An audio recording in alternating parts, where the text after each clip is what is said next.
Having confidence that I am safe at home is one of my biggest priorities. With Fast Protect monitoring and LiveGuard protection, Simply Safe agents can act within 5 seconds of receiving your alarm and can even see and speak to intruders to stop them in their tracks. Protect your home with my 50% off a new Simply Safe system, plus a free indoor security camera when you sign up for Fast Protect monitoring. Just visit simplysafe.com/random. That's simplysafe.com/random. This episode is brought to you by iRestore, the clinically proven game-changing hair growth device that's here to help you turn back the clock on hair loss. It's the most non-invasive, pain-free, and drug-free way to bring your hair back to life, backed by real science. For a limited time only, our listeners get $600 off at their order when you use code RANDOM at irestorelaser.com. That's $600 off your order at irestorelaser.com with promo code RANDOM. Yeah, I've been a pilot all my life, and the one thing you can't use is runway behind you. It's only runway ahead of you. It's a very good analogy. If you've got idiots out there that aren't putting America first, it's just, I don't care, Republican or Democrat, we got to kick their ass to the curb. Quit the cat drug in. Sorry. What's up, man? Oh, take You know, I just ran from my... Oh, take your time. I'm doing a double shift today. But for you, I normally would never do this, but We can do this I know tomorrow you're in if you want. town. You look thin. Yeah? Yeah, you look great. I feel good. What are you doing? Yeah. No, what are you doing to, like, look good, feel good? Working my dead ass off. You look svelte. Yeah?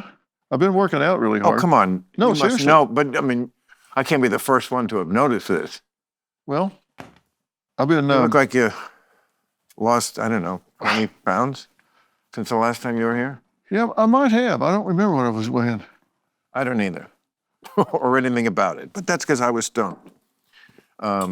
And I know you don't drink, because I do remember you telling me last time you I got Haven't my had iced tea right here. haven't had a drink since high school. I keep hoping I'll change that, but you know. How you doing? Friday is always a tense day, just like any, but you do every day. I Why? don't. So it's like football versus baseball. If you play once a week, you just got to make that game, and then you relive it over the whole weekend. And whereas baseball, so you go for 4. You come up, you got tomorrow, and then the next day, and every day. How many riders do you have? 8, I think. I don't know, something like that. But a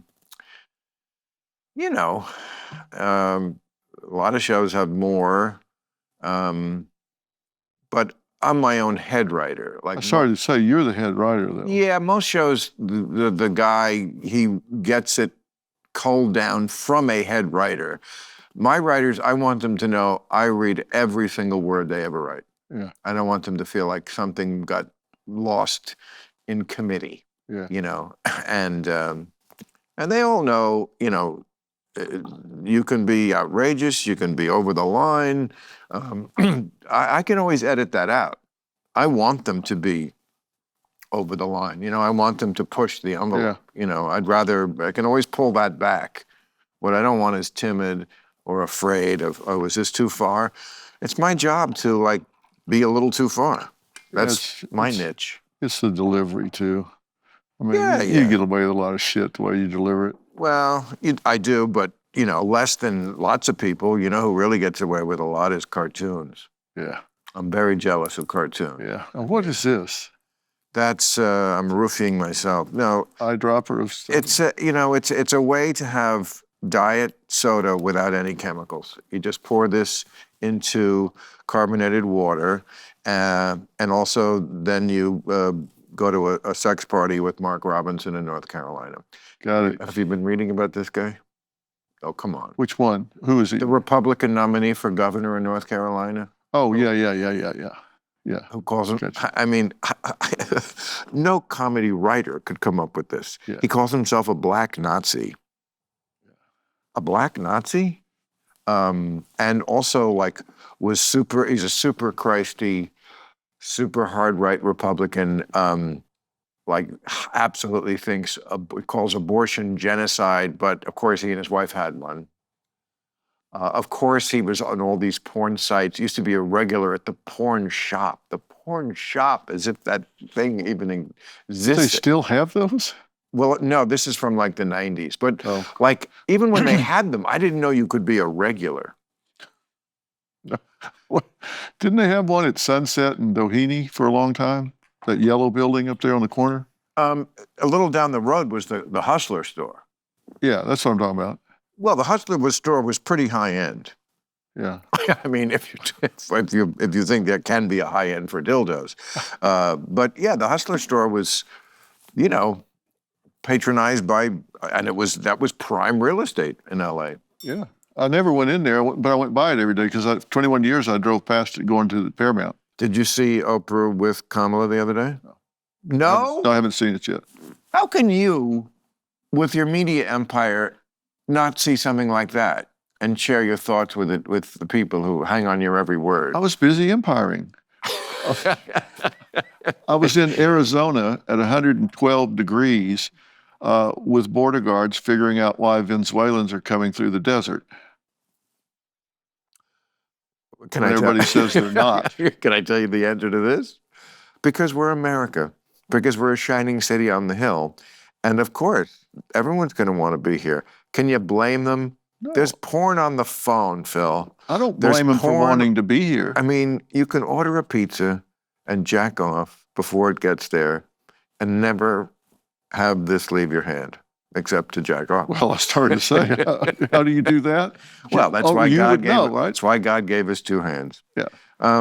But I mean, look, I'm not a rah-rah patriot kind of guy. I don't like get a boner for all that shit.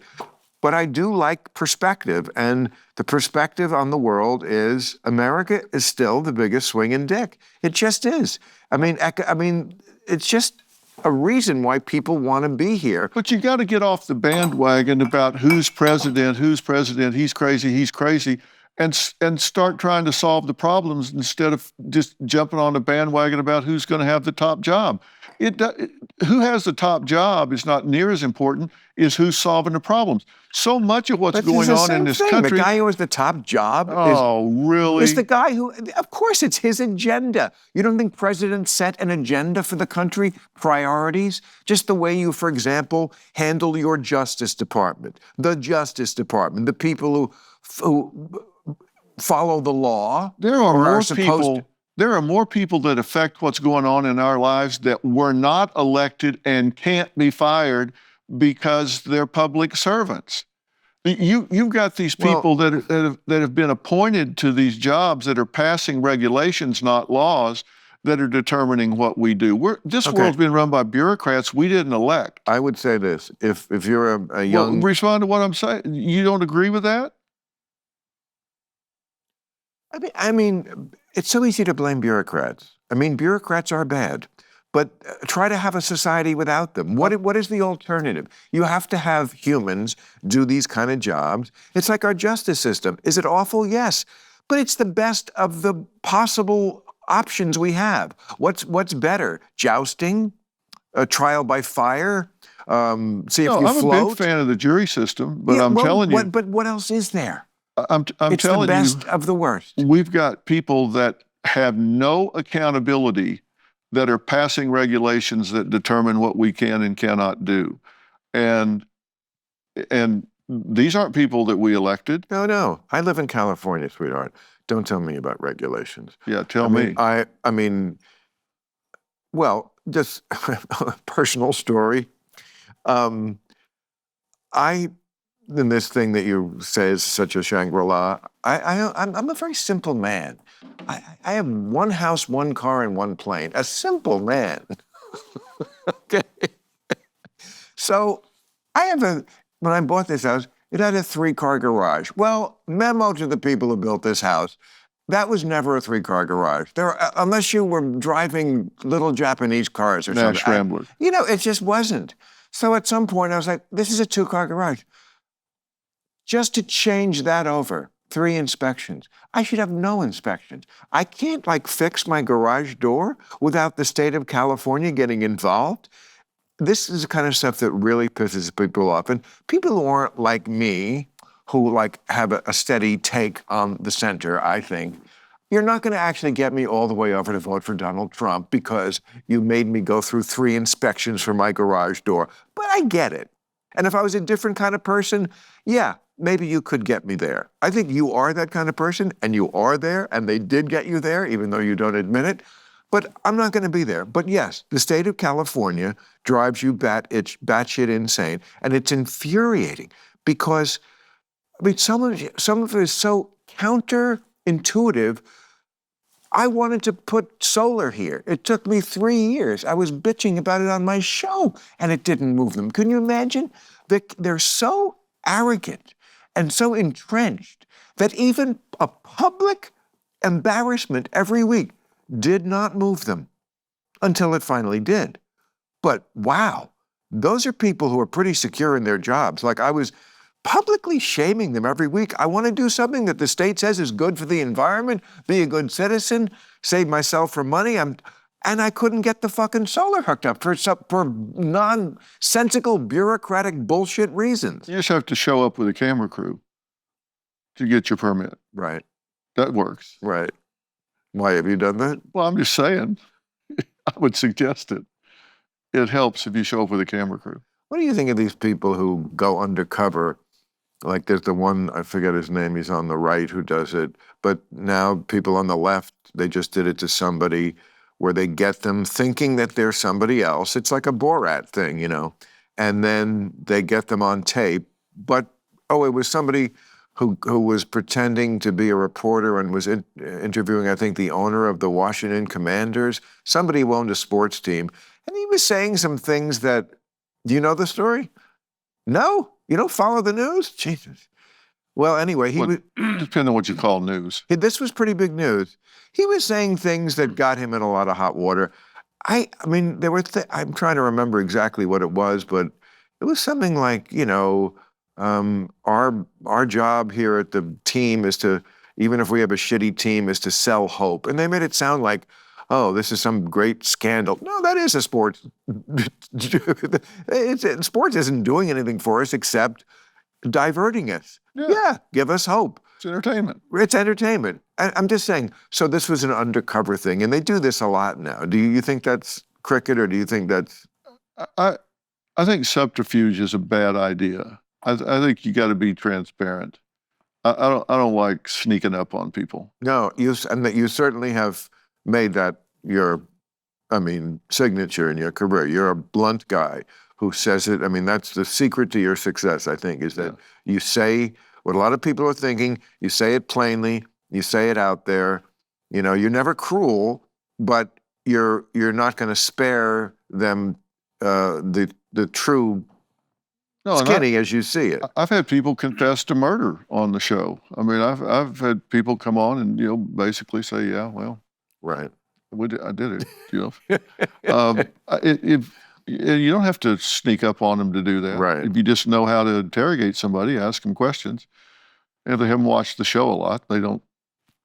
And you think they really wanted to unburden themselves of? Most people do if they're really carrying a heavy burden. And some people are just exhibitionistic, and some people think they're the smartest person in the room, and they aren't always. And that can backfire on them. I mean, apropos of what we were just saying about the jury system, Robert Durst. I mean, both the part where he admits it in the bathroom and the stupidity of at least one of those juries, who the evidence was just like overwhelming. And when you heard what the jury said, you went, oh my God, I never want to have to go in front of a jury. These people you cannot count on them to figure it out. Yeah, you want to put the dots pretty close together, but I'm a fan of the jury system. I think we often don't know what they got to hear and what they don't get to hear. That's another thing. It's so not about getting to the truth. It's about which side has the better team that does this for a living. I remember there was a case of a marijuana advocate. This is like 20, 25 years ago when that wasn't legal anywhere. And they put him in jail, and afterwards, all the jurors came out and said, "Oh, if they had let us know that he wasn't a drug dealer, because they weren't allowed to introduce evidence that would have." So the jury was under the impression this guy, who was just a pot advocate, he wasn't selling it, he wasn't, fucking El Chapo. That's who they thought they were putting away. Okay, that's not a system that's seeking the truth. Yeah. That's just a system of, who has the better liars. Well, I did that for a long time. What? Worked with juries. Oh, I thought you sell pot. No. Yes, I do know that. Right. And I would rather have a so-so story really well told Right. than a great story poorly told. I'm going to go in front of a jury. So, do you ever worry about like people who you pissed off, like with some of the stuff? Judges sometimes get somebody that happened today. Somebody killed a judge, like. Yeah. But you're kind of a judge. You kind of have that judgy vibe, and you say people. Did anybody ever like come after you, like because they, like personally in a very scary way? Well, I'm the least judgmental person I know, but sometimes It's not wrong to judge. It's not no, wrong. Sometimes when you take a strong position, Right. you're going to piss off half the people. You have to make judgments. You're going to piss off half the people. And I've been very critical of some of our elite universities that have allowed these pro-Hamas demonstrations and their failure to teach critical thinking. Oh. And I've been very outspoken about that, and Good. I've had a lot of death threats. Well, we're eye to eye on that one, over brother. that. I just can't. I'm hearing things on these campuses I never thought I would hear in my lifetime. Death to America. I don't understand how these universities can turn a deaf ear to that. There's a difference between free speech and inciting people to violence. There's also a difference between terrorism, committing terrorism, like Hamas did on October 7th in Israel, committing terrorism, and retaliating against terrorism. The Israelis don't commit terrorist acts. They kill terrorists, yes, and other people are going to get killed in that process because that's what happens in a war. But the fact that the left is so many of them are so morally confused about this conflict. Yeah. They blew up the I'm sure you saw this. They blew up the Hezbollah fighters with pagers this week, right? Yeah. They made the It's hard not to laugh, and I don't care. I'm happy to laugh at it. These are terrorists. These are terrorists. Yeah, they did it kind of in an unorthodox way. Most of them live. They just got their dick blown off. But and I'm sure that all the college campus protest kids were so sad that their heroes in Hamas got their dick blown off. Look, I've been to Israel since October 7th, and I've been to the site where they had the music festival, and where they came in there, and I actually interviewed the first responder. I don't mean a first responder. I mean the first responder was there by himself for a long time. And you should, I didn't say much during that whole interview. I just let this guy talk. And it's on the short list of the most moving interviews I've done in 25 years. You should listen to this guy. And I don't want people in Gaza getting killed. I don't want children getting killed. I don't want people in hospitals getting killed. Of course not. I hate that. But getting killed with shrapnel from a bomb, when you're retaliating against terrorists that did what they did and then ran over there and hid in a daycare center or hid in a hospital, that is not the moral equivalent of what they did when they came over there and did what they did on October 7th. Of course and not. Anybody that equates one with the other is at the most base level of morality that you can possibly be. It's like you don't know the difference between blame and responsibility. if that chair breaks right now, are you to blame for it? No, you weren't abusing the chair. Are you involved? Are you responsible? Yeah, you were sitting in it, so you had involvement, but that doesn't mean that there was intent. Those people came over there and killed infants in their cribs. I've seen the cribs. I've been there in the rooms. I've seen it happen. I've seen footage from the IDF that were GoPros from Hamas that they took off their dead bodies. And I've seen it, that nobody else has seen it. They didn't publish it. I know what actually took place. And there's no moral equivalent of what Israel has done. I hate that they've had people killed in Gaza, innocent people killed. I'm sorry. But they knew that when they did it.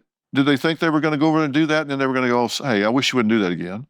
Of course they knew that was going to happen, and they didn't care. They were willing to sacrifice those lives. And for our elite universities to allow this stuff to go on, they just haven't taught critical thinking. They haven't taught these kids how to think. And these outside agitators have come in and found these kids with no direction and given them something to do. Well, actually, I'm going to stop you there. It would be better if it was outside agitators. Oh, there are outside agitators. No. Yes, there are. Okay. But the real problem is inside agitators. Because when I say inside, it's the professors. Yeah, I agree. The professors are... I agree. See, there's a difference between... in the 60s, there was violence perpetrated by people like the Weathermen. Remember the Weathermen? Yep. Okay, they went from a protest group to a let's set off some bombs group. They weren't very good at it, but they were violent. But the professors at like my alma mater, Cornell, weren't encouraging this. That's the difference, because the professor at my alma mater now is saying he was exhilarated by what happened on October 7th. So these are art history professors, by the way. These aren't history professors. They're not government professors. They're teaching art history or kinesiology. What the hell are they doing talking about this? If I'm paying for my kid to go there... Or some sort of Muslim studies course. Yeah, I don't get it. No. I don't get it. Club Random is brought to you by the audio marketing gurus and Radioactive Media. The daily grind is back. It's fall and Q4 is upon us. So isn't it time to juice your business for the end of the year? Why don't you do something new and adventurous and utilize a new marketing angle by harnessing the power of audio and partner with shows like mine? The team at Radioactive Media can ensure that your message will stand out by driving new customers by using the power nationally on podcast, terrestrial, satellite, and streaming radio. Radioactive Media can create a customizable campaign for your company's needs so you can attract new and qualified customers. Radioactive believes is so much in the power of audio marketing, they put their money where their mouths are by using it themselves, right here, right now, on this silly show. Learn how you can experience the power of audio marketing by also utilizing the strength of text messaging, which can generate an ROI, oh wow, one of those, as high as 7 to 1? No. Yes, apparently, yes. Don't fall behind your competition. Go to radioactivemedia.com or text the word random to 511-511. Discover how audio marketing can surpass your current strategies with new and innovative ways that sound better. Go to radioactivemedia.com or text random to 511-511. Text random to 511-511 today. Terms, conditions, message, and data rates may apply. Most of the names that I've seen ascribed to the extremely, I think, anti-Semitic rhetoric were all professors with Arabic names. Oh. And that's not a slander on all Arabic people, but Rashida Tlaib, she called the beeper bombings disgusting, and I always want to say, are you the representative from Michigan or Palestine? Because it seems to be the issue for you above all. And you know, I don't ask a lot of politicians, but like America first, you got to be representing who you're representing. You know, if you're my agent, I don't want you to be trying to sell Greg Kinnear in a meeting. Sell me. And what I'm worried about is this 70% in America that's kind of in the middle. I call it the heartland. Because listen, we got a bubble on the East Coast, we got a bubble on the West Coast, but there's this 70% in the middle that kind of has a live and let live attitude. Well, there comes a time where you got to say, hey, it's time for me to get off the bench and speak up. And this is one of those times. This is one of those times where you got to get off the bench and speak up and say, hey, it's not okay that you're standing up for these terrorists. It's not okay that these universities are not speaking up for America. They got to stand up. You know, this media empire you keep talking about, I have started a new network, and it's called Merit TV, Merit Street Media. I didn't choose that name by random. It's Merit Street. Merit. You do things that have merit. We built this country on a meritocracy. You work hard, you add value, you bring talent, and it gets rewarded. And we've gotten away from that, and we need to get more to that. The other side would say, and they have a very good argument here, because it certainly is also true, that it didn't get rewarded equally for everybody all along the way. I mean, to go back to the argument about does it matter who's president, if I'm a black teenager who gets pulled over, or just a black man, and you know this still happens, and you really shouldn't have gone to jail and been put in the system or whatever, would I rather have Eric Holder as the Attorney General or Jeff Sessions? You know, the top cop, person in charge of law enforcement. You know, policy guidelines do go down, and people do handle it differently. So it does sometimes matter who is the president. Not that I'm obsessed with this. No, not much. I don't care if you start on third base, dugout, or dumpster. Would you rather start in America or Venezuela or Argentina? Where would you rather start? You always do this. You answer the thing with something that makes it seem like these two were in contention. Again, two completely different issues.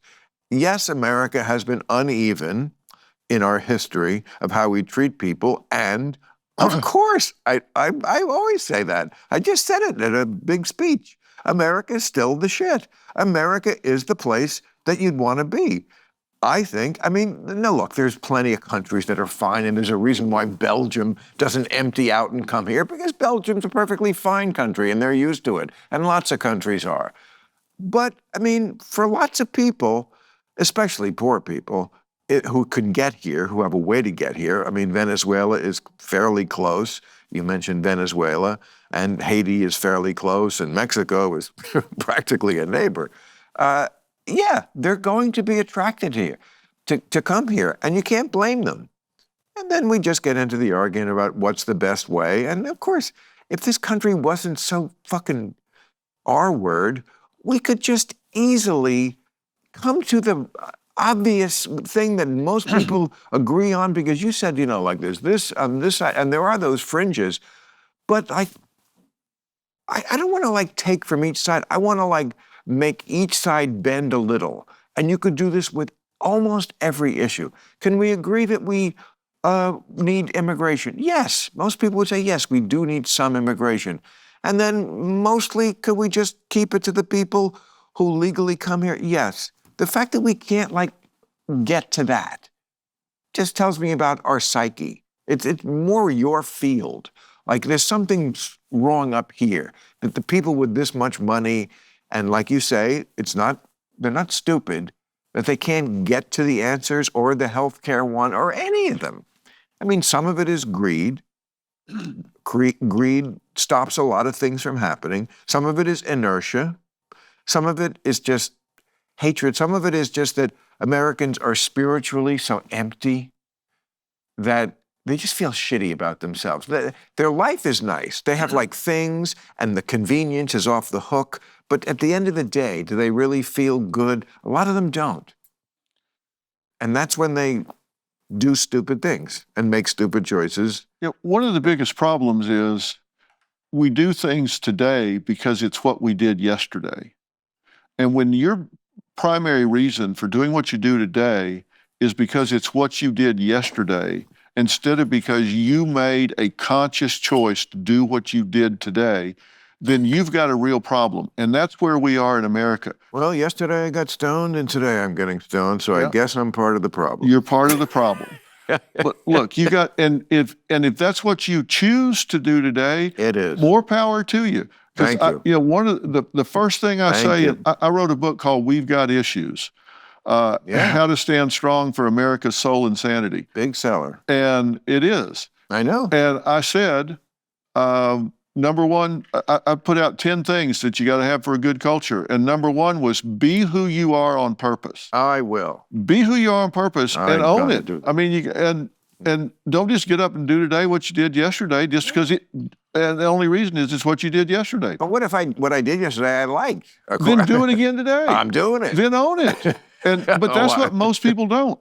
And you know, you're saying that we don't have equal opportunity in this country, right? That's your point? I did not say that. What I said is certainly that is our history. I'm also always on people to, as I always say, live in the year we're living in. Do we have perfect equal opportunity? But no, and that's not just racially. There's a bunch of reasons why you may be advantaged or disadvantaged because of your race, or because of your IQ, or you have a bad personality, or you're fucking ugly. There's a million reasons why you could succeed or not succeed. And there's not a million, but there's more than one way to be privileged. That wasn't the case 50 years ago when, no, if you were black, it was just bad. You just did not get the chances. You were not visible in the culture. It was just it was night and day. We're not living in that year anymore, thank God. You think we've made progress? Think. I could prove it. It's not a think. It's like, do I think gravity exists? Yes, I do. Do I think we've made progress since black artists had to stay in a different hotel? It's crazy how much progress we've made compared to many other countries which are much more racist. And this is, of course, where the woke people attack you because there's still so much work to do. Of course, there's always so much work to do. Humanity is a work in progress. But also let's acknowledge the reality. 2024 is just a different universe from 1954. It's like it's just crazy different in a good way. I couldn't agree with you more. I know. And there are some things that... It's not debatable. There are some things that, for example, you go back 75 years, people are 3 times less likely to express their opinions now than they were 75 years ago. I can understand that. Yeah, because they're afraid that they're going to get canceled in some way, or they're afraid of social the backlash, and social media gets on them. When I hear people talk about equal outcome, I go insane. I mean, this idea of there's going to be some kind of equal outcome, well, that's crazy. Working towards equal opportunity and leveling the playing field more and more every day is a great, that's a great goal. Can I play host? Equal outcome doesn't work. Can I play host here for a second for the audience? What you're talking about is equity. There is a difference between equality and equity. I had Bernie Sanders on the show, I don't know, it was maybe 4 years ago, 3-4 years ago, and I asked him about this, and it's interesting because here's a senator and a really smart one. I don't agree with everything for sure, but I like Bernie. And he really hadn't, he had an answer that was not good on that. Like, it wasn't all wrong. It was like, oh, I never thought about that, because the question was equality or equity, and he said equality, and then, oh, it was like, wait a sec, I think that's what he said. And it was like, oh, wait, that's not the right answer in Democratic Party politics. You're supposed to say equity now. See, it's interesting.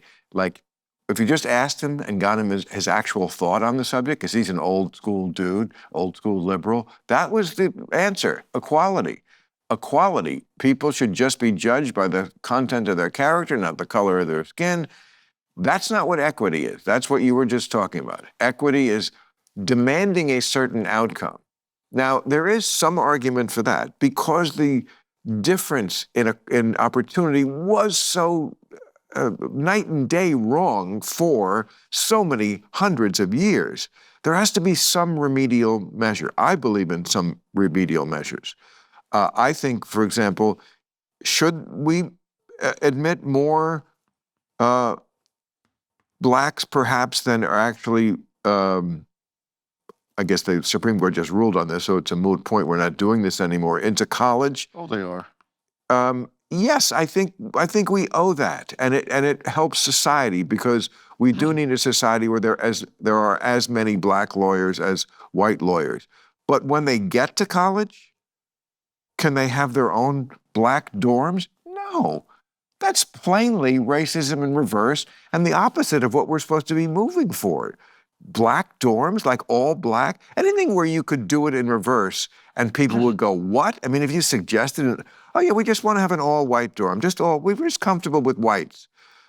No, either we're doing this as a society or we're not. So is there a measure of equity that needs to be in the mix? Yes, I do think there is.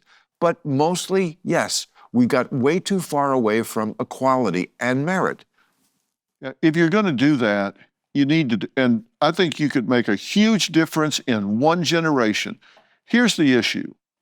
Right now, if you go and look at where schools get their resources, where they get their computers, where they get their Wi-Fi setups, where they get their projectors, where they get everything they need to educate kids, it comes from property taxes. In most states, they get it from property taxes. Really? And you go into the inner city, the values of those properties are very low. Right. So their tax base is very low. Right. So how much money they have for those schools is really low. If you want to turn this around, you've got to go in and make sure those schools have this, that they don't have broken windows, they don't have crummy desks, they don't have crummy lighting, they've got good Wi-Fi, they've got good computers, they've got good projectors, and you send teachers to go there and teach. Okay, and one more thing, and I'm sure people will hate this, but they can't have crummy teachers either. I said you got to incent teachers to go there. But you didn't say crummy teachers. You said crummy toilets or whatever. Yeah, that's important. I hear about that all the time, the money and the infrastructure. The main part of it is who's telling kids what? Who's telling them shit? Because that's what a teacher is. You're a kid. You don't know anything. I'm going to tell you some shit that I want you to remember and know. And if the person doing that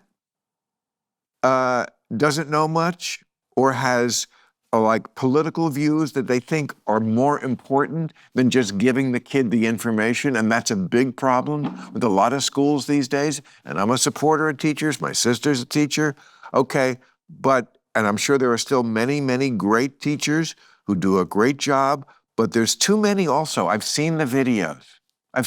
They're talking direct to camera. See, this is great when you see a video of someone doing it directly because they don't have to trust whether the media is telling me what they're telling me about this. I could just see this teacher is saying, yeah, I like to tell my kids every day that, you're whatever they would tell you, you may not be in the right body. And like, really, you're telling this to kids? You're putting that idea in their head? If that's really the case, they'll probably tell you in some way. I agree. I think that's happening a lot less than people think it is. Mm-hmm. But the whole problem is the teacher unions are supporting that, and America's become an outlier in that regard. Totally. There's only one country in the world who handles it the way we do now, including all those liberal countries like Sweden and the UK, all the ones we looked up to. Oh, what are they doing? What can we do that's more enlightened? They've all reversed position and said, no, not doing it. Yeah, they're not. Well, they just put the brakes on doing radical stuff that is life-changing and irreversible to children. It's like, let's make sure that this is really someone who wants to live their life as not the gender that they were born. It does happen. And again, I think if you could get a conclave of people together who are reasonable, you'd come up with, yes, we do understand that there are sometimes people who are not sort of born in the right body. Let's put it that way. Their mind is more like a woman and their body is like a man or vice versa. But that doesn't mean we need to reorder all of society around the idea that it probably could be anybody. Everybody who's born is just a jump ball. That's ridiculous. Can't we just come to the middle? Come to the middle here. Yes, it does happen, and we should be respectful of people like that, but there is a default setting for humans, a default setting. I don't think that makes me a bigot to say that. Although sure there are people right now typing that very thing in. You bigot, I can't believe you said that. You're a transphobic hater. But my point is this. In one generation, if we recognize that those schools need money to give these kids an even start, then when they get to college, you don't need to lower the standards. You don't need to have a different criteria. You don't need to do anything different for them, because they had an equal launch pad. Yeah. And when you give them an equal launch pad, they'll do the rest. Yeah. They'll do the rest. You don't need to have a quota system. You don't need to lower the standards. And give them a track to run on. They'll run. Trust me. These kids are smart. They just need to have a chance. Give them a chance. Don't lower the standards for them. Yeah. I mean, as with almost everything with these racial issues, I feel like it's a combination of this, because it's a paradox to begin with. On the one hand, has my race been awful to the black race? Yes, my race has. Have I individually? No. So do I have any responsibility? Yes, but not actual blame. You know, it's a combination of these things. Like, how can we own up to that and that we both benefited because we're old enough to have benefited from a time where you didn't always get the break over the black guy. But first of all, I personally didn't like orchestrate this. You know, what was I going to not take the job at the Comedy Barrel in Cleveland because how do I know that they hired me instead of the black comic? But it could have happened. So I acknowledge that. And how can I like be a good citizen and a good person with that, but not to the point of I'm not turning my life over. And we don't need to anymore because we do live in a different world. Well, the fact that we're having the conversation about it, I mean, this is a big platform. We've got megaphones. We're having a conversation about it and acknowledging it. We're doing what we can to acknowledge it. We're doing what we can to draw attention to it. I don't feel guilty about it. I'm not going to like hang my head and cross the street when I see somebody coming that's black. No. You know, Steve Harvey's a really good friend of mine. He's part of the network. We talk about it all the time. And he's not like saying, hey, man, even up here. And how about, let's give a big preemptive fuck you to all the people who will say, how dare two white men have it? It's like, yeah, as if people don't talk about race within their own race. Well, of course they do. Of course they do. And you should do both. And I do both, and you do both. Yeah. Yeah, it's, you know. I'll talk to anybody about anything anytime they want to talk about it. I don't shy away from it, but this is why I'm saying the heartland needs to not be afraid to talk about these things for fear they're going to offend somebody. Yeah, like I have people ask me all the time, you know, my friend's husband died and I haven't seen her in 6 weeks. And I ran to her at the grocery store. Should I bring it up or should I not bring it up? Because she seems happy. And if I bring it up, I want to bring her down. Yes, you bring it up. She didn't forget he died. She knows he died. She didn't forget it. And if you act like it didn't happen, it's like, well, yeah, she didn't give a shit. She just went on. Yeah, you bring it up. You bring these things up. You talk about them. Don't be afraid to talk about this that you're going to offend somebody. If they get offended, that's on them. If you said something you shouldn't do, we shouldn't have a cancel culture. We should have a counsel culture. If somebody says something that's really offensive, call them to the side and say, hey, you may not realize it, but that's really rude. And I wish you wouldn't say that again. I'm not going to call your boss and try to get you fired. I'm just telling you that really grates on me, and I wish you wouldn't say that again. And then move on with your life. It's not about you got to get somebody. Right. Get over that. Oh, I know. Just come on. Everybody should be talking about this stuff. That's what I mean about self-governance. Whoever gets elected, does it matter who's Attorney General?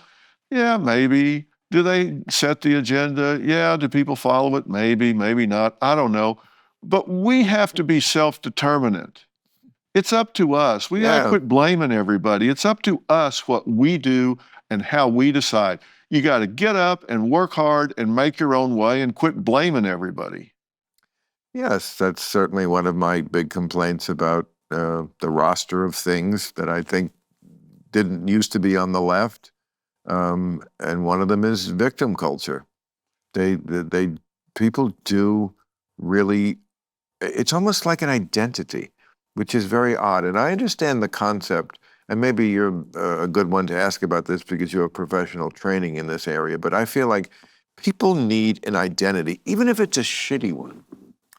Even if it's a shitty one, they just want to have an identity. And I remember when I was, may I unload on you, Dr. Phil? When I was in high school, and I can very clearly remember that era when I was searching for an identity. First, it was a jock. You know, I was going to be a jock, but I did not make the freshman basketball team. So that dream wasn't going to happen. And then, I don't know, I would have loved to and been apropos for the arts, but I was too shy to get on stage, but I could have done that. So I kind of settled on poor kid who needs to work after school. So I was always had some sort of job, like at 14, 15, like a little before most kids had jobs, even if it was lawn mowing or raking leaves or shoveling snow or working at the drugstore or the liquor store, whatever it was, the A&P, I stocked the shelf. Like that was my thing. I'm the poor. And like when I look back, it's like, oh my God, my wonderful 15-year-old brain. But that, I realized it was important to me. It was an identity. That was my identity. I was the poor kid who needed to work. That was your currency. I don't know. That was your currency. That's how you Right. bought your ticket into the group. That's how you bought your ticket. I just see that in politics a lot. Yeah. I think politics really, I'm going to do an editorial on this one day. It's so much more about personality. The politics, I believe, comes out of the personality. Like if your personality is, pipe and slippers guy, just, old-fashioned, married a long time, happily married, doesn't do drugs, hasn't had any liquor since high school, you're probably going to lean Republican. I'm not saying that's you because we know you're apolitical. But give me a break. But okay, so let's take another person. That's a personality type. All right. I think that personality type is going to generally wind up in the red camp. Here's a personality type. You're very safety conscious. You love it when things are making things safer. Like everything in the car that drives me crazy that I didn't ask for. But for safety, that kind of person who went nuts when COVID happened, when we had to deal with the forever flu, that person's going to be a Democrat. But it really comes out of personality. Yeah, I think there's a lot to that. But they want to belong to something. The number one need, identity. The number one need in all people is acceptance. I'm telling you, during COVID, like it was so important to people's identity to be like you don't have a mask on? I have 3 masks on. That's how good a person I am. Yeah, I'd see people on Mulholland driving in their car alone with a mask on. Oh, I used to say, they think they're going to get it from the radio. Yeah. Those are the people that read the directions on Pop-Tarts. No. Just want to be sure they put it in right. Having confidence that I am safe at home is one of my biggest priorities. Do you feel unease when you go to sleep at night or leave your home? If you don't, you're not paying much attention. I've also felt that same unease, but it wasn't until I was watching the news and the police chopper was in my neighborhood that I realized how urgently I needed a security system. Because my dogs are old, and I don't take my gun to the shower with me. Actually, I got rid of my guns. Not that the thieves need to know that. After some extensive research done by my podcast producer, we found Simply Safe. In fact, I got Simply Safe for my entire staff because I don't want anything to happen to any of them. Because hiring new people is really hard. But that's another ad. With Fast Protect monitoring and LiveGuard protection, Simply Safe agents can act within 5 seconds of receiving your alarm and can even see and speak to intruders to stop them in their tracks. I'd love to know what that sounds like. You'll never be locked into a long-term contract, and Simply Safe has been named Best Home Security Systems by U.S. News and World Report for 5 years running. It offers the best customer service in home security according to Newsweek. Protect your home with my 50% off a new Simply Safe system, plus a free indoor security camera when you sign up for Fast Protect monitoring. Just visit simplysafe.com/random. That's simplysafe.com/random. There's no safe like Simply Safe. This episode is brought to you by iRestore, the clinically proven game-changing hair growth device that's here to help you turn back the clock on hair loss. I love iRestore because it has helped my friend Tommy so much, I'd change his name to not give up his hair growth secret. iRestore's FDA-cleared laser and LED system isn't just another gadget, it's a scientifically advanced approach to hair restoration that you can use right at home. The iRestore Elite, the most powerful device on the market, is engineered with 500 lasers and LEDs designed to provide maximum scalp coverage and deliver the energy necessary to revive dormant hair follicles. And who doesn't want to put a light-up thingy on your head when you're having a talk with your friends? The iRestore Elite uses level light therapy, that's LLLT, obviously, a treatment that has been clinically proven to stimulate cellular activity within your hair follicles. This stimulation increases blood flow to the scalp, delivering essential nutrients and oxygen that help to reduce inflammation, one of the key factors that contribute to hair loss. In just a few months, you'll start to see noticeable improvements as your hair regains its vitality, without the need for drugs, painful procedures, or expensive surgeries. It's the most non-invasive, pain-free, and drug-free way to bring your hair back to life, backed by real science. Whether you're just starting to see that hairline retreating or you never take that hat off, iRestore can change your life. For a limited time only, our listeners get $600 off their order when you use code RANDOM at iRestoreLaser.com. That's $600 off your order at iRestoreLaser.com with promo code RANDOM. Are you ready to get medical-grade red light treatment at home to regrow your hair? For a limited time only, our listeners get $600 off at their order when you use code RANDOM at iRestoreLaser.com. That's $600 off your order at iRestoreLaser.com with promo code RANDOM. Hair loss is frustrating. You don't have to fight it alone thanks to iRestore. I mean, I could go on, we could do just a show, or you could take clips just from my real-time show and make it look like I'm always on the right side, because there's so much to criticize about the left, but it never makes me go to to join the right. That's, I think, where we're different. It just wouldn't, and that's including marching for Hamas. I mean, that's as dumb as it gets, but you have to make the distinction. That's mostly a bunch of kids and idiot fucking professors. It's not the rank and file of the Democratic politician, even though they're too reluctant to condemn it. The one who does is Fetterman. Fetterman's the best. Have you had him? I haven't yet. You got to. Is there a Democratic Party? Is there? Yes, I'd love to. You should talk to John Fetterman. Is there a Democratic Party, or has it been hijacked by the extreme left? Is there still a Democratic Party? Because let me tell you, I can say the exact same thing, and it's not even a question. The Republican Party has been hijacked by not even the extreme right, by Trumpism, which isn't even right. I mean, a lot of it is it's just a cult about one guy. I wouldn't call it right to be so loving of Russia. Republicans love Russia now. They're always sucking Russia's dick on Fox News. That isn't right-wing. That's crazy because the leader of their party is crazy. If the Democratic Party of 20, 30 years ago is not like the Democratic Party today. Either is the Republican. I was going to say that next. No, I agree. No, I agree. Yes. because I truly am apolitical. I vote for people and policies, not parties. But if I had to describe myself historically, I would say I've always been a social democrat and a financial Republican.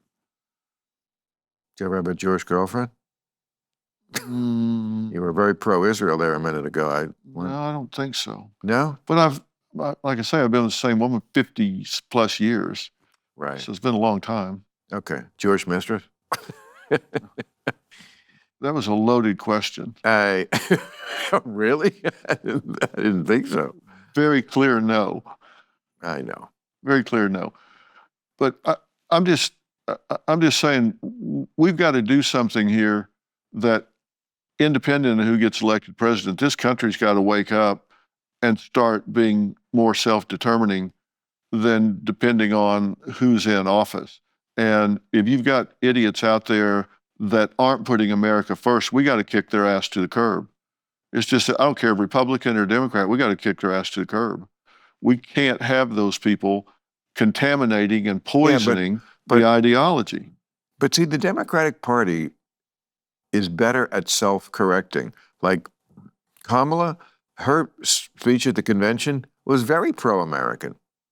I mean, if you told me that Kamala Harris would be the presidential candidate 6 months ago, and that I accepted that and then said, okay, and she's going to use the word privilege in her acceptance speech, I would have thought it would have been about white privilege and all that bullshit that they're always on about. Not that it's all bullshit, but it bugs me. I mean, they just go overboard.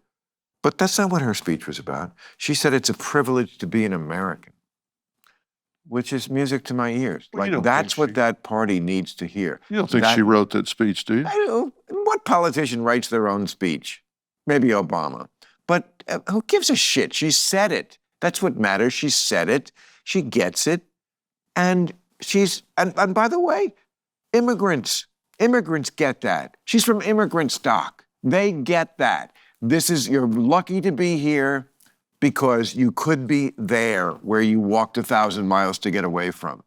That's one reason why they don't turn on Trump in the way the Democrats would like them to. Trump's popularity keeps going up with immigrants because when he says things like rapists, yeah, that's out of line, but they come from shithole countries.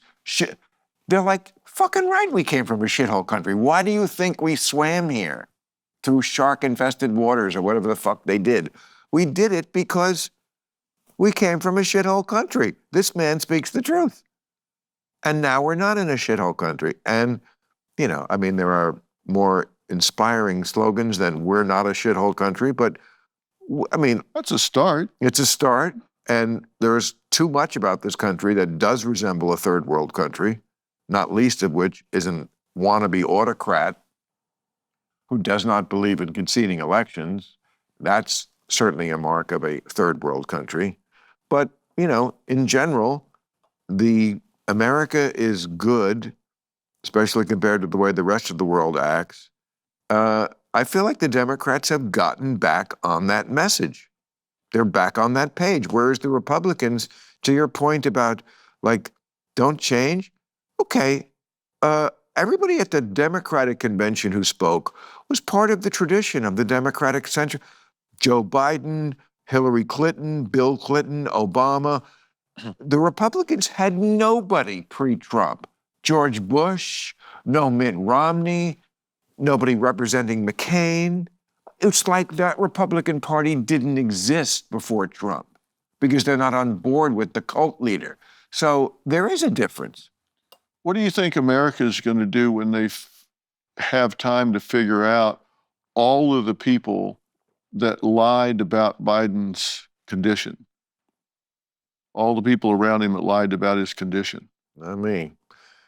I kept doing jokes about it, and people would say to me, and they'd stop me in restaurants and say, Bill, stop doing those jokes about Biden, you're helping Trump. And I'd be like, right, like no one would notice otherwise. Yeah. Like I'm the guy who spilled the beans about Biden being old. Yeah, that's the last thing that helped Trump because it made him run against somebody else. It's amazing how well this turned out for the Democrats. I mean, if they hadn't had the early debate, Biden would be the candidate. The fact that they had that debate, which never happened before. Nobody ever had a debate in June. That was the dumbest thing that they could have done, because once the Democrats saw it, and the Democrats, for once in their lives, got their shit together fast, and they were like, oh, okay, out with the old, in with the new. So what are you going to do if Trump wins? Nothing. Going on with my show and making jokes at his expense every week. And that's why this is a great country.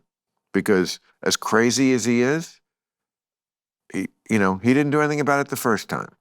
So I'm just not going to lose my nervous system about. Now, he could. He's insane. So he could, start sending people to Guantanamo Bay. I don't put anything past this guy. He thinks they're eating the cats and the dogs. But am I going to worry about it? First of all, I'm not going to worry about it, Phil, because he's not going to win. I put my marker down on this last week. I am not even. You said before, that's not going to do it. That's not going to do it. That's not going to do it. This time you said this is it. That's why I feel like I have credibility on this issue. I have been known as a Trump alarmist. And now I'm saying I'm not even nervous. I don't think it's going to be close. The polls are going to be dead even on election day, I promise. When people get in the booth, they're like some of those people who shop for Christmas at the last minute. They really don't know what they're doing. What do you think did him in? What crossed you over this time to say he did time? Just time. It's just enough. And then you just feel it. Like, I can't take any more. Like, was it the dogs and the cats? It just was like if you ask me, why did World War I start? Well, the quick answer is the Archduke of Sarajevo the Archduke of the Habsburg Empire was assassinated in Sarajevo. That was the final match. But it had been building for empires, as you well know as an empire ruler, don't go to war like that for no reason. It builds, and builds. I just think they've had enough. Trumpism will live on, because Trumpism to me is a reaction to the insanity of the left that you and I do agree on. And as long as they perceive that half the country is fucking batshit nuts, which they're not completely wrong about, there will be another Trump. But I think they've had it with this one. This one is just worn out his welcome. I mean, they put up with so much from him.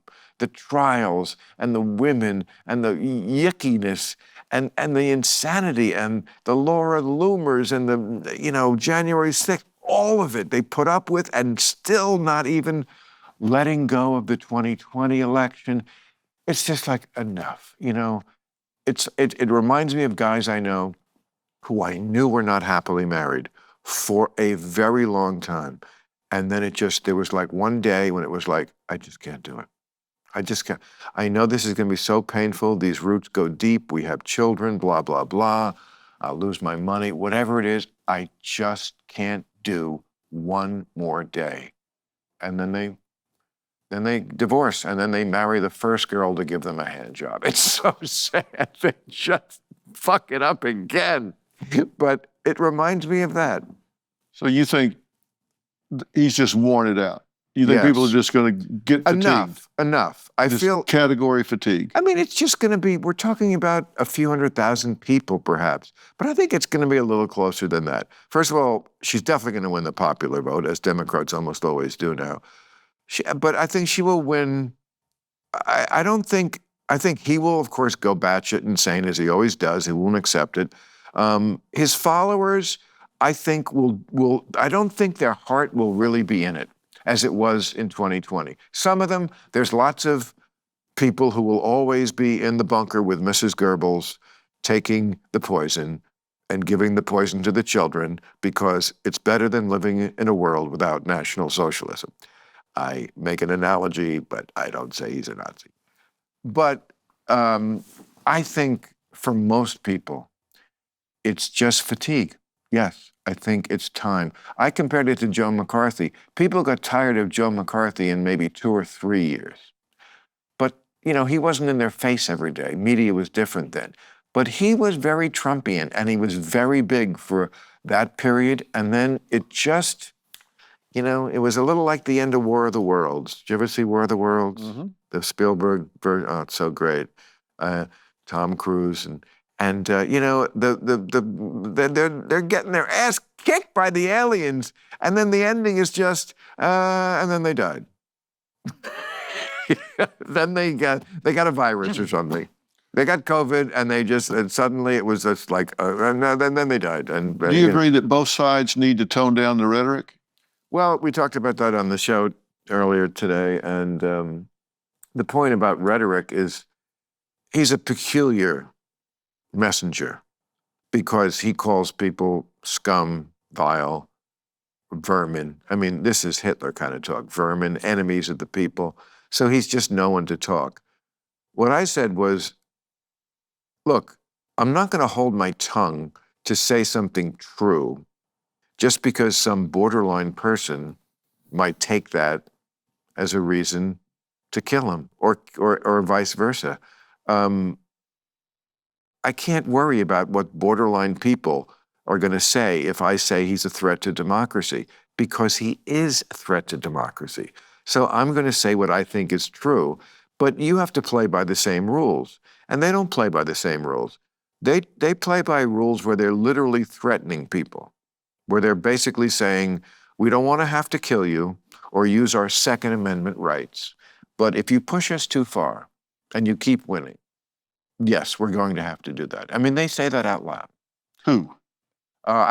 Trump, I quoted him with his quote about, we have the rough people. I've got the police, the military, and they don't want to have to, but if they go too far, okay, that's basically saying, I'm going to use police and military. Democrats don't do that. I mean, you can find some Antifa nut who says something like that, but Democrats don't talk like that. The Heritage Foundation guy had that line about, well, it's going to be, we're at the brink of a second American Revolution, and it'll be bloodless if the left lets it happen. Well, again, that's not how we do things in this country. We don't do, and we threaten you with violence if you don't let our way happen. That can't be how we do it. See, I think all of that talk on both sides, I think is hyped up by the media.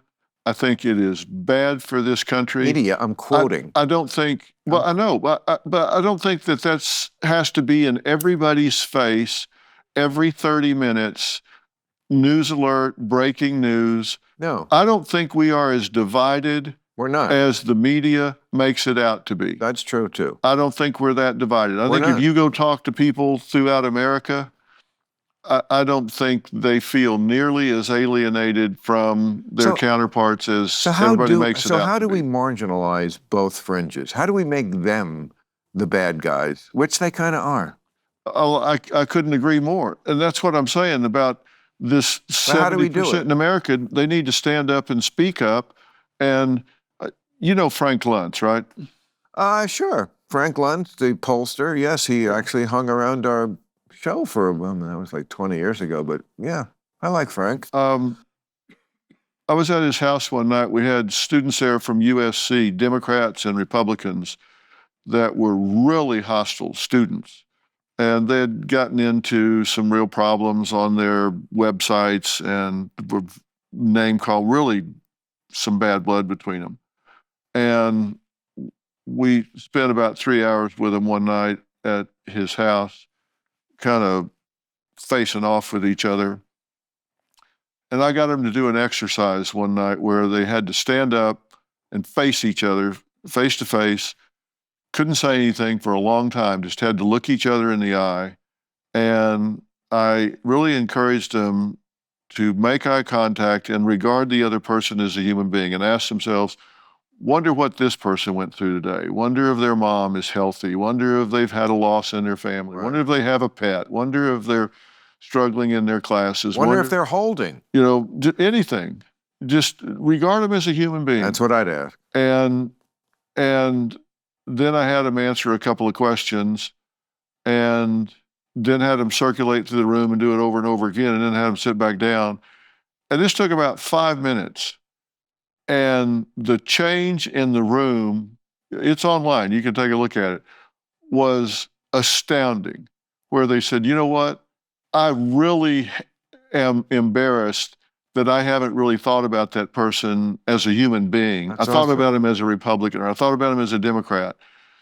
And when I stood before him and looked at him, I realized they're just like me. They're just trying to figure this out and get through it. And we really have stopped thinking about each other as human beings. And if you just take time to think about that and say, they're just like me. And every time I negotiate with somebody or teach negotiation in law enforcement or military or whatever, I always say the first thing you have to do is sit down and say, before we start, let's talk about everything we agree on. Let's just get a good list of everything that we can agree we both want. And by the time you get through that list, it's like you took the air out of the room. Because we do want an awful lot of the same thing. But I've seen you with some people who I wouldn't agree with anything on. I mean, I saw you with some young black man who believes he's a cyborg from the future. Mm-hmm. I don't agree with that. That's pathology. That's pathology. I mean, that's a okay. psychiatric disorder. But that's a sliding scale. I mean, we're all a little crazy, right? Wouldn't you agree? We're all a little crazy? Well, all human functions on a continuum, and we dip into the... Okay. So I'm not a cyborg from the future, or think there are them, but, there are things probably, I believe, that any human you sat me in front of would think something I think of. It could be a thing about health. Could be like what I eat. They think, well, that's what you eat every day? Because it's not like normal food. Then I'm the crazy person. You see what I'm saying? That we're all sort of crazy in other people's eyes. Yeah, but do you not think that you could sit down in front of anybody and you couldn't come up with things that you shared and both valued? Yeah, but it would be overshadowed by the fact that one of them thought they were a cyborg. Okay, I'm not saying there won't be things on the list, even with a schizophrenic. But don't you think there would be things that you both would agree on? And take the extreme off the list. Don't you think you could sit down with anybody and find things, any American, and find things that you both wanted? Who was that little brat that was gonna fucking fight you? That brat, that kid, that girl. You're coming up with the most extreme cases. No. I'm talking about somebody from Montana, Wyoming, somebody from... Listen to you. The prejudice of your own that you just exhibited. I'm talking about a normal person from Wyoming. I mean, that's to you, that's normal. No, I'm saying come up with... We have 336 million people in America. I know, but a 99% of them, you could find a common base that you could share with that person. That's true. But you know what? Yes, it could start that way, but I don't know. I am, for some reason, maybe it's you, picturing that kid. What the fuck? That baby kid, that brat, that kid who was gonna like go outside and have a fight, and then she became a giant rapper. Right. Well, what about her? I don't like her. Yeah. Like that. I don't feel like I mean, what would we start with? We're both protoplasms. Okay, we could find 1 million people that you would have huge differences with. But what about the other 335 million people in America? I want to get them all. I'm greedy like that. I want everybody to love me. No. Yes, you can. Do I think there's a consensus of the majority who could be brought to a reasonable middle ground? I do, and it is I'm trying to answer your question. You said, what do we do with the fringes on both sides? And I'm saying, well, aside from those fringes, the 99% of the people that aren't exercising the tyranny of the fringe have a basis that they can find some shared values in. It's not 90. Unfortunately, if it was 99%, we'd be better off. About a third of the country are super hard right. They used to what we used to call Birchers, John Birch Society. Yeah, but you've got the real fringe that I'm really worried about that could do something really stupid. I'm talking about on the left. No, on the Right. fringe and on But both sides. okay, but what I'm saying is like Trump will never lose like a third of the country. No, the farthest right caveman will never lose. So it's not 99% in the middle. And then on the other side, there's You've got just Trump on the brain. he's Trump on the brain as we're in the middle of an election season where Well, he's the you're the one with a cutout of him around the corner It's here. a joke. Everything here is a joke. But I know. I don't have him on the brain because unlike I did on the other two elections, this time I'm saying I'm not even worried about it. You're going to lose, so you might as well accept that now because it'll be easier when it happens. Who's you? The right. Well, don't say you like you're personalizing that to me. Oh, that's right. You're apolitical. You have no idea. You have no idea how I vote or who I vote for or why. I'd bet my house on it. This house that you covet so much. Really? You would? Yeah, I would. You want to write that down?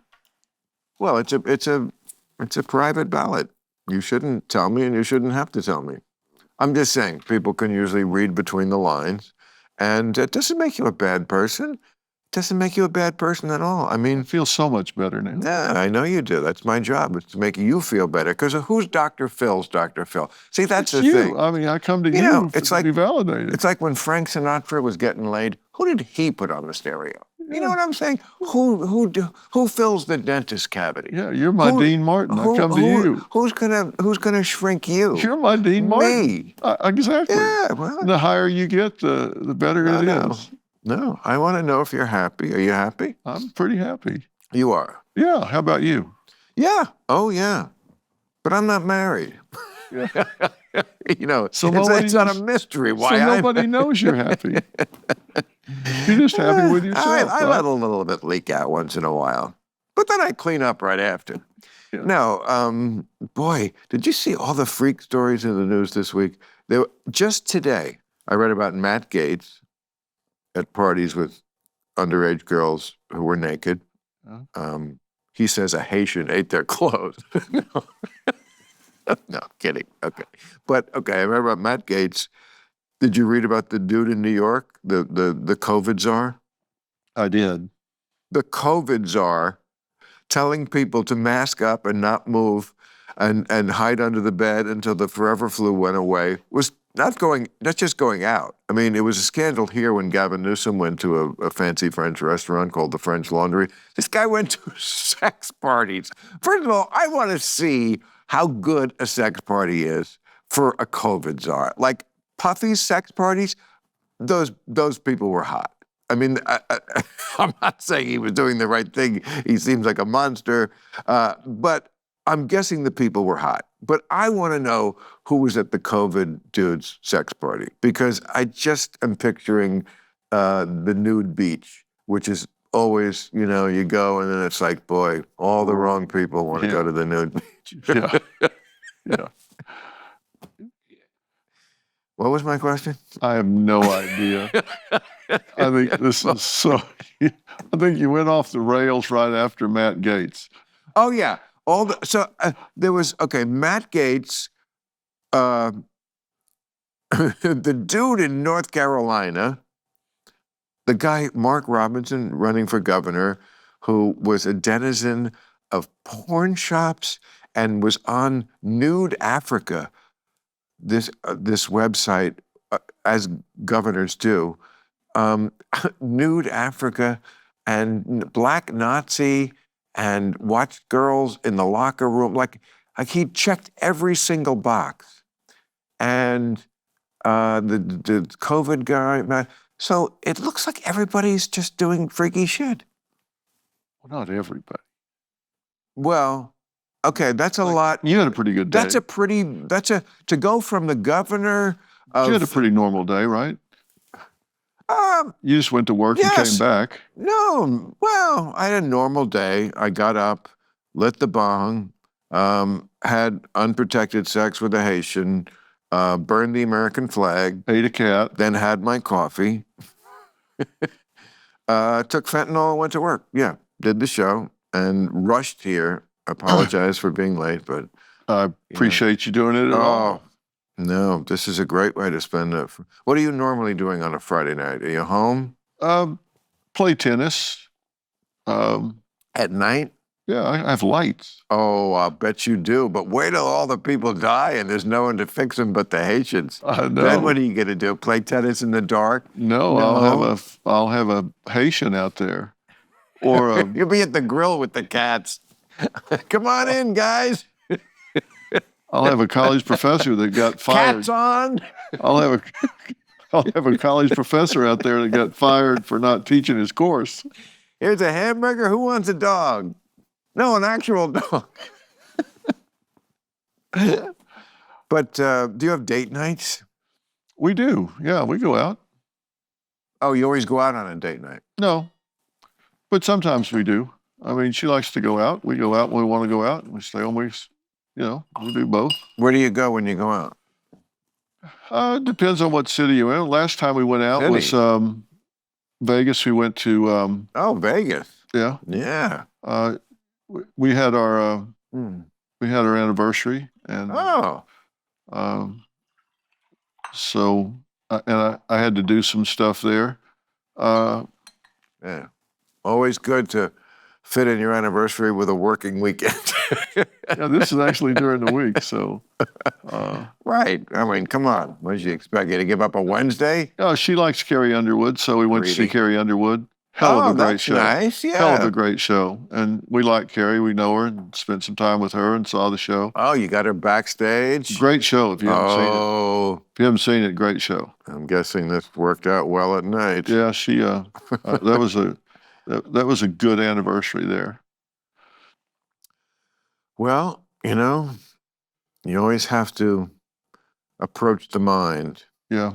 Maybe we need to get you married. That's what we should do. Well, I think that bus has sailed. Think that ship has sailed? Well, I mean, look, I get certainly people have done it after 68, but it's just a sucker bet. What kind of woman you think you'd be attracted to? The kind who doesn't want to get married. Yeah. And I found one just like it. Yeah. Yeah. No, really. I mean, that's kind of it. I mean, it's all about what I've learned after having lived so many years stupidly, is that the most important thing is, I mean, you can love a lot of different people for a lot of different reasons, but who's right for you? Who's right for you? And that's all about like just vibing in a way where, all these things that shrinks, are always telling us we need to put up with. Like, well, you're going to have fights. Everyone has fights. It's just how you fight. I don't accept that. I don't want any fights, ever. No conflict. No conflict, right. So you're conflict avoidant? If I can be. I mean, I'm not avoiding it. It's just not happening. And it should, there's no reason why it should. If two people just accept each other and, you be you and I be me, and when you be me and I be me, and 1 + 2 = 3. So what's the longest I you've just dated? made that part up. Yeah, I know. What's the longest you've dated somebody in the last couple of years? Yeah, 5 years. 5 years. And no conflict. No conflict. Of course not. I don't allow conflict. Yeah. I mean, I don't want, sometimes like a guy will like be naggy about something. And I'm like, you know what? I don't do this with women. You think I'm going to do this with you? You think I'm going to do this with a guy? There's no naggy in my life. There's no naggy and there's no pressure and there's no jockeying and none of that. So like, no, I mean, whatever it is, there's no reason to fight over it. Whatever you're asking me, if I could do or wanted to do, I would do. And if I can't, then just shut the fuck up. I mean, it's just, I don't know why people make life so complicated. And I mean, Nikki Glazer, God love her, was here the other day and I love her to death. But she was telling me about her relationship and like, they see a therapist once a week. Yeah, I know Nikki. You're the therapist. No, I wouldn't have said that if I was. Oh, she's the best, and Oh, I she's love her. great. And I love her boyfriend. Yeah. But I can't imagine like going to a therapist once a week or any doctor would be upsetting. But and just like they a tune up. I mean, does that make sense to you that you need that much monitoring? Yeah, I mean, if you do what works, man. I mean, Yeah. if you've got somebody that is willing to do that, I know, but you need a ref that like you can't go more than 6 days without needing some other person to tell you when you're an asshole. I mean, I just don't think I can live under the sword of Damocles like that. You know what I'm saying? yeah. I mean, I just want to live. I just want to, you know, I don't know. I don't know. I So don't. you do what you want to do when you want to do it, Perfectly said. and if you don't want to do Exactly. it, you don't do it. That's right. What is that so hard to like? And you can do that, and it's okay to like, and I would say the same of everyone else. Yeah. You know, I don't know why that's such a hard train to get on, but you know, I'm no one to talk because I certainly spent most of my life looking back, with you know, uh, situations that it was dumb to be in for one reason or another. But that's life. You know, I was talking to Cheech here the other day, and he said something I so agree with about aging. And, you know, he said, you see patterns. That's, if you want to know why older people are wiser, it's patterns. And it is. You see it the first time, and you've never seen it before, so it gets you. And then you see it the second time, and you're still stupid, it gets you again, but not as bad. By the third time it comes around, it's like, okay, I've seen this movie, and you're not going to get me this time. Yeah, I have this thing I've done before, particularly with guys, but I call it a life ruler that I've used. I mean, I actually physically have this thing that I roll out, and it goes from 0 to 80, which is kind of the life expectancy is less than that now for men. In America, it's less than 75 now. And if you start at 0 and you walk down and stand on your age and look over your shoulder at how much is behind you and how little is ahead of you, you really start to have the attitude that you've had for a long time. It's like, you know what? I don't have a lot ahead of me and a whole lot behind me. I'm going to do what I want to do when I want to do it because, I mean, Oh, you're making me want another drink. yeah. I mean, Really? but think about it. No, you're right. Oh, I do think about it, and you can't not think about it. And The number of summers you have left, I you can know. count on your I two know. hands, and you're not sure how many of those are going to be quality. You kind of don't want to waste any time doing shit you don't want to do. And that's a life ruler? Yeah. And Mm. what made me think about it is, yeah, I've been a pilot all my life, and the one thing you can't use is runway behind you. That's of no value to you at all. It's only runway ahead of you. Right. It's a very good analogy. Yeah. Right. That's of no use. It's there, but It's of there, no but use. it is of no use to you. Runway behind you, no use. Only what you Right. got ahead of you. No, that's right. And what you got ahead of you is what, if life expectancy is right, Yeah, but do you think AI might swoop in at the last minute and, you know, there'll be people of our generation who'll be the first ones to live forever? I'm guessing not. Well, that was not the answer I hoped for. I'm guessing not. I'm guessing not too, but it's possible, right? Yeah, it's always possible. Because these things advance exponentially, things like AI. Yeah. And both for good and evil, we don't know. It could be very evil. We could live forever, but under our overlords, the cyborgs, like your friend. Yeah. But would you get tired of you? I've asked that question of myself before. Like, what if they did cure aging and I was like 1200? Would I still like be doing the puzzle? Like, would that still amuse me after 1,200 years of doing the crossword puzzle? Or would I be on to something else? Like, after 1,200 years, would somebody come in and go, Bill, try Wordle. It's been 1,200 years. Or would I be, like, really good at it? Yeah.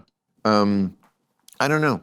But it's, you know, it's sobering to anytime you feel the breath of mortality on the back of your neck. Yeah. I mean, does that cause you to feel any sense of urgency? No, I go to the bathroom pretty regularly. Yeah, that wasn't exactly what I meant, but I know, but you're a doctor, you understand. No, I feel like you can't rush because then you'll ruin it anyway. And life goes by so fast. I mean, the fact that we're almost into, well, I guess the fall is tomorrow. Okay, so we're into the fall, which basically is the end of the year. I mean, once you get into the fall, it's already Christmas. I mean, they might as well put up Santa tomorrow, and I'm sure they're doing it in places. And somehow another year is shot. But the other side of it is these are the good years because you're comfortable in your own skin. and that's what I mean. That's what I say about presidential election. Yeah, this, that, the other. But really, you and I, at the age we are, pretty healthy. Right, Minds are working. right. Got pretty good lives. Minds are working and we're working. Yeah. That's a lot of it. People retire and you don't have a purpose. There are people our age, most people our age are retired. Oh, absolutely. And I mean, because like, don't you think we got it pretty good? Very good. Oh, I think about it every day. Because you love what you do. Love what I do. I can tell, I mean, you can, I know Yes. these things. I love this. I know these things Yeah. and I watch what you do. You Yeah, love yeah. it. You love what you do.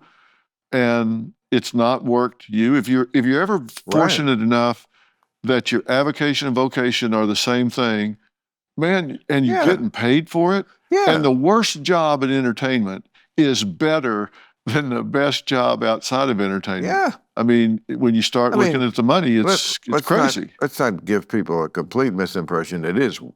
There is work in the sense of like, when I have time off, I need time off because as much as I do enjoy my work, it is work and I don't always feel like doing the parts of it I have to do in order to put on the product I want to put on Friday night. But I make myself do it. But there are times when I'd rather be watching the game or masturbating or something. No. Thanks for sharing that. I'm very visual, so that was traumatic for me. What? Why but- can't I don't understand that. Everybody masturbates, and it's the most normal thing in the world when we talk about it clinically. But somehow, like in life, like nobody ever goes, dinner, honey, I'm masturbating. I'll be down in a minute. You know, and somehow it's a shameful thing, and it's not. I didn't say it was shameful. I just said I was visual, and I didn't need I know, that but it image. stopped you in your tracks, and it's just like that's what I might be doing if I wasn't working, but I don't. I put down the penis, I put down the remote, and I do my work. So I'm just saying, yes, we love our work, but sometimes it is just work, and it's also very taxing, and it takes a lot out of me. It takes a lot out of just the pot smoking. There's I a lot mean, of the energy, please. There's a lot of prep that goes into it that people lot. don't see. My mother Not asked me one this, time. plainly, but the Yeah, other clearly. one, yes. My mother asked me one time in dead seriousness. She said, "Philip, what do you do the other 23 hours of the day?" Because I mean, she'd watch me from 4 to 5 and said, "What do you do the other 23 hours a day?" That's precious. And I said, "Well, I've got to drive over there. Yeah, I got to drive. It's like you shouldn't understand. I get Yeah, you got your 50 page push-ups in book, the I morning. got- Yeah, it's everything. But I was thinking. I told you I was in Arizona the other day, and it was seriously 114 degrees at one point. I was out with a sheriff out in the desert in his car. And it was the furthest we were from our base of operations, and the air conditioner breaks in his car. Oh. And we've got to drive back 40 minutes, 114, no air conditioning. Wow. And I'm thinking, God, glamorous life of a TV star. Here we're out in this desert, just melting. It's horrible. And Well, you think, you run your ass around the country way more than I do. yeah. Well, I know you go to all these places to. I do stand up, but I'm stopping after this year, at least for next year. I might go back to it, but I'm going to at least take next year off. Really? Yeah. And even now, I mean, and for the last many years, I do like, I would say 40 to 50 dates a year, which it's considerable, but it's not like Leno. It's not like it's like every other weekend just for 2 days. It's not a lot. But I feel like That really you upset like to get Southwest in your- Airlines. You quit doing your stand-up. What's this? That'll really upset Southwest Airlines. You stop doing your stand-up. Southwest Airlines, aren't you adorable? I was on, my plane broke. I almost called you because you were like, if you ever need a plane, I should have called you. I told you. I know. Anyway, so we went back on Sun Air, and look at that. I've never seen you make that face. I'm sorry. Get a medic in here. Sorry, did I upset you with the thought of flying with the common people, sire? No, I just think of the experience of the pilots on some of these secondary airlines. Okay. It's not the best. So I'm expecting to go on a private plane, and we wind up on Sun Air. I got to tell you, and this is in your alley, I wish I'd done more of this in my life. But again, it's good to be older. You're smarter about things. I just made up my mind before we even left the private airport. I'm just going to embrace this. I could be a little bitch about it, but it's like, you know what? I never even flew first class till I was 37. Yeah. I mean, I grew up, I was poor a lot in my 20s, like 18 to 27. I was poor. And so I don't feel bad about the plane. And I was like, you know what? I'm so lucky I get to do that. And it came out in the wash that I could. But let's use this as a learning experience. And boy, was it. And they were so nice, Sun Air.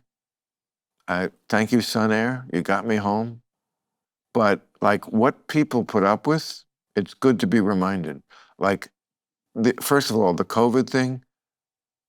No, I was the COVID skeptic of all time to begin with.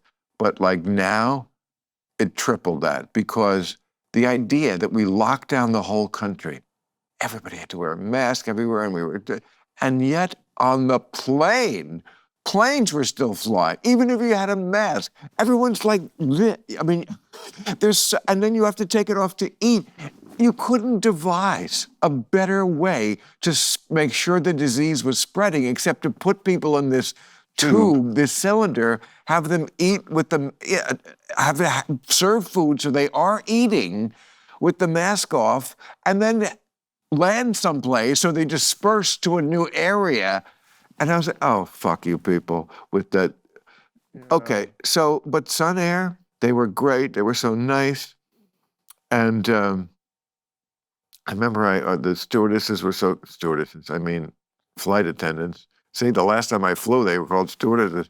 And I was talking to them and I said, the last time I flew, they showed one movie, and you bought a headset for $3. Which they were up there squirting with stuff to clean it each time. But we land, and even when we landed, it was like, oh, thank God we're home. Not even close. You had to get a fucking shuttle bus to your baggage claim. And the shuttle bus, of course, that takes 20 minutes. Everybody piles on. They look like zombies at this point. And then the bus, it's driving on the tarmac. It gets halfway there, and I guess we had to wait for some plane to pass us. I think it was Hawaiian Airlines had to pass before we couldn't go behind them. Maybe we'd be hit by their tail exhaust or something. So we waited for a half hour standing in this bus. And I was like, what the fuck's going on? Why are we sitting here? And everybody just had a look on their face this is what happens. You got a flat. We did it. We do this every week, And it was like, wow, they really have zombified the people to accept. And well, Sun has a good safety record, by the way. I had never even heard of them. No, they have a good safety record. They couldn't have been nicer. Yeah. I loved the people at Sun Air. And boy, that tuna sub at the airport was Where were you coming special from? Cuisine. I was coming from Minneapolis, and I was supposed to go to Milwaukee. It was the night before the Republican convention. I was supposed to play Milwaukee, and I never made it there. But it probably is for the best because he was shot 2 days earlier, shot in the ear, the first one. They said that they had roped off all of downtown. I probably couldn't have gotten to the hotel or the venue. So it probably would have been a fool's errand to go anyway. But I did try because I didn't want people to think that I was not going there because I was in some way put off by I don't know what kind of internet conspiracies they come up with. They'd say some crazy shit. Bill Maher didn't go to Milwaukee when he was scheduled to because Trump had been shot and he, what? Nothing. But that's what they would have made up some crazy shit. Yeah, somehow. So I tried, but it wasn't happening. So we took Son Air back home. So you go make that up, that date? I already did. Oh. I only ever missed 2 other dates in my life, and it was never because of health. I've never missed a show because of health. They made me not do 2 real times during the pandemic because I tested positive, but I was fine. I could have done the show. But okay. But other than that, never missed a show. Never missed a stand-up show except one time. The airport was fogged in. We couldn't land. Another time the plane broke going to Texas. And when I did the makeup date, I put out free barbecue in the parking lot for everybody who came back. Oh, yeah? That's good. Yeah, because that's good shitty business. Even though I couldn't help it, it's a shitty thing to do to people. Yeah. People take a shower and they pick out a shirt and it's date night and we're going to see this show and then you don't even show up. Yeah. I can't take it.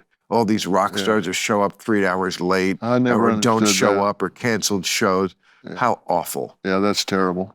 You know? That's terrible. I mean, this whole thing about us being lucky, we're lucky because a lot of people make us lucky, right?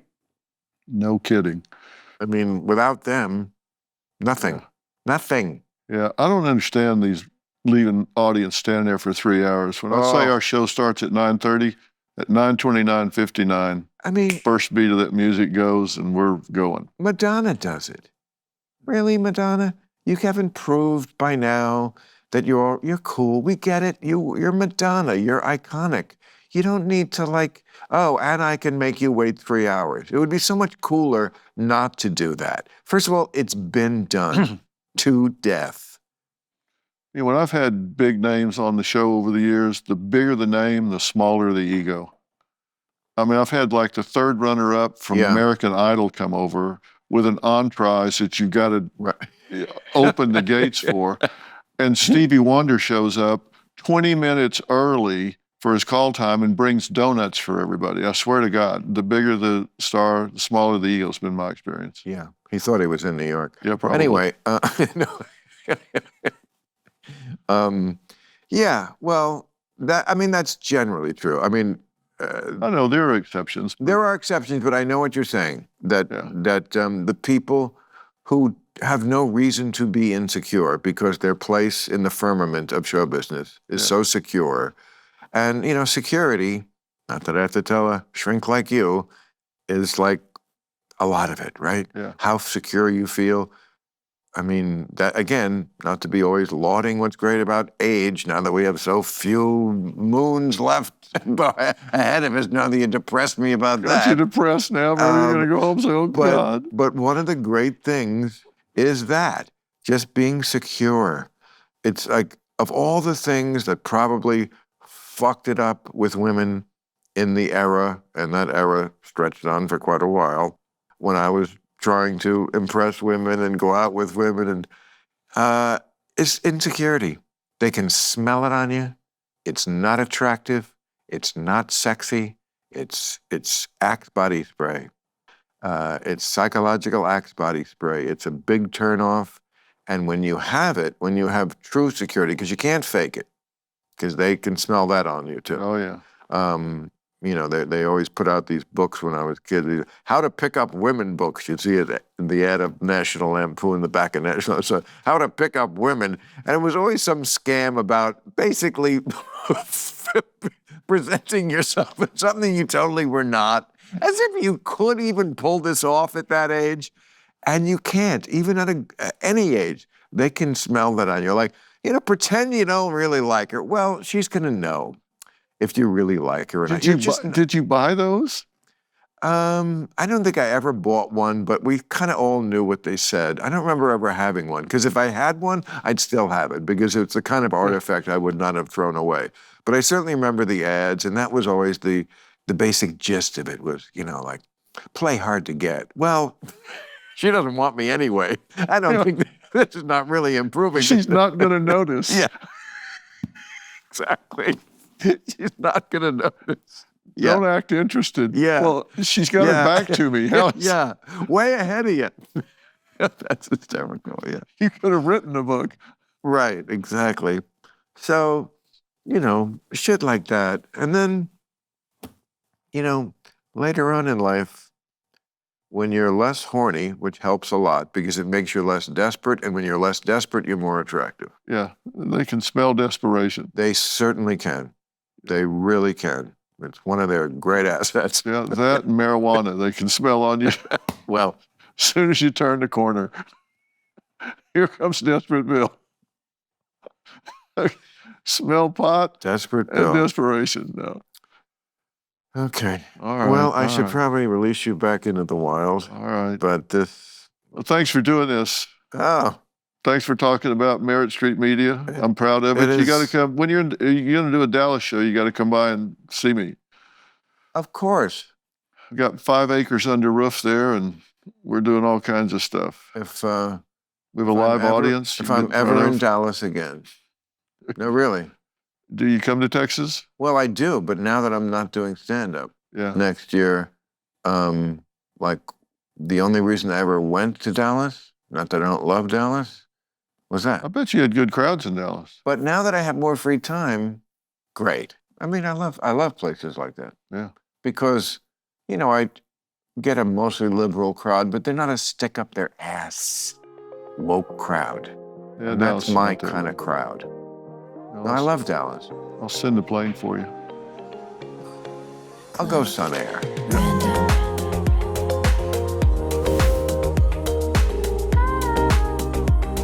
I'm not like you. The last thing I ever would want is to own a plane. So it's like the same thing with marriage. On that note.